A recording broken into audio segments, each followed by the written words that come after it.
And every human suffers.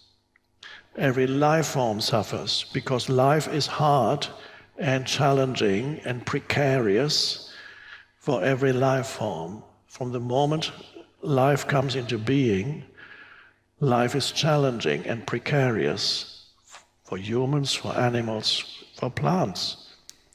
Every life form encounters obstacles in its attempt to grow and expand, and it continuously encounters obstacles to its expansion. Every human, in one form or another, if you come into this world, very quickly you'll find obstacles, seeming obstacles to your expansion and growth and well-being and flowering. I think you can all, if you think about your so-called life, how many obstacles life seems to have put in your path towards happiness. And some people perceive life as life continuously is sabotaging my attempts to find happiness. Why is that? And then they have these strange theories that God is against me, whatever the theory is. But it does seem like, and this is related to the Buddhist term dukkha, or suffering, wherever you go, you will find life is sometimes helpful and then obstacles again. And this is perceived as, some people believe if you only practice positive thinking continuously, you will no longer encounter obstacles. But that, unfortunately, is not the case. Positive thinking is a great thing, can be extremely helpful and bring about certain shifts in you, but it does not free you from experiencing the obstacles that life will put in your path and the challenges that come.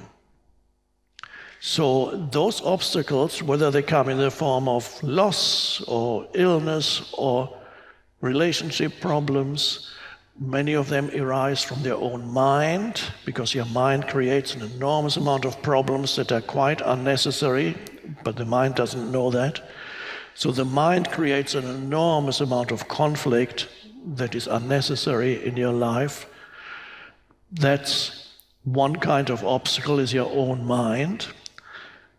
Then, and again, you need to experience the consequences of the obstacles that your own mind creates, the conflicts and the unnecessary problems that your own mind, because you're identified with the mind, creates. You need to experience the suffering that you create for yourself out of that unconsciousness. Unconsciousness means completely identifying with the mind, the egoic mind, which in many cases transforms challenges which could be solved easily into much bigger problems. So you have your mind-created obstacles that you ultimately create yourself because you're not conscious enough, and then you encounter suffering. This is one level of suffering. And you need to experience the suffering that comes through unconscious use of the mind in order to awaken. It's only through the suffering that eventually you go, can't take anymore. As happened to me when I was in bed one night and said, I can't live with myself anymore. And then somehow I realized that this myself that I couldn't live with anymore was an illusion. An illusory entity, and very unhappy mind-created entity. But before I realized that, I had to go through this suffering for years and years. So the suffering worked. It fulfilled its purpose. And then you have another level of suffering or obstacles.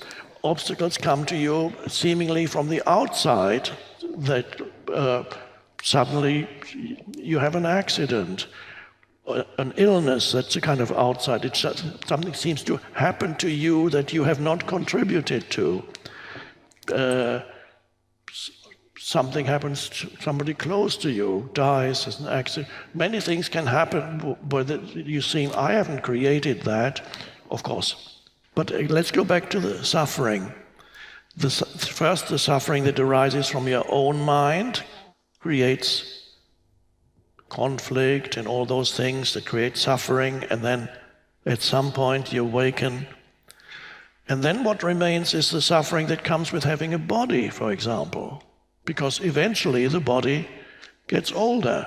No matter how much you go to the gym every day, no matter how fantastic your nutrition is, no matter how many pills for longer life you take, which is all fine and good, but of course every form eventually dissolves, and a time comes when the body can be perceived as a burden almost.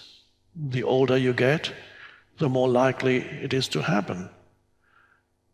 And so, but if you get old, the body can become problematic, a source of suffering, potentially, but those challenges, if approached correctly, don't have to turn into suffering. Accept each moment as if you had chosen it. If you can go with the isness of things, there's no complaining entity that says something about being a victim and complaining how dreadful things are now. I wish my mother had learned that lesson when she suffered in that way, because she had always identified very much with her body, good looking, always nicely dressed, going out, and liked to be looked at, very normal thing for many people. And then the body got older and older, and then hip problems and other fractures and this, and got worse and worse, and the unhappiness grew and grew. Not so much of limited movement, but the identity. So much was in the body that those tremendous suffering. I tried to free her, and occasionally there were moments when she could disidentify from body, but very, very brief. And that is the destiny of many humans. But the suffering is really that every life form encounters, the obstacles that every life form encounters, whether they come at a younger age, older age, middle age, in whatever form, these things are absolutely necessary, without which there would be no human evolution whatsoever, and no life form would ever evolve if the life form did not encounter obstacles. So that which looks like an obstacle is actually always potentially an opening. Potentially that seems to stop your progress in life, always potentially can make you more conscious.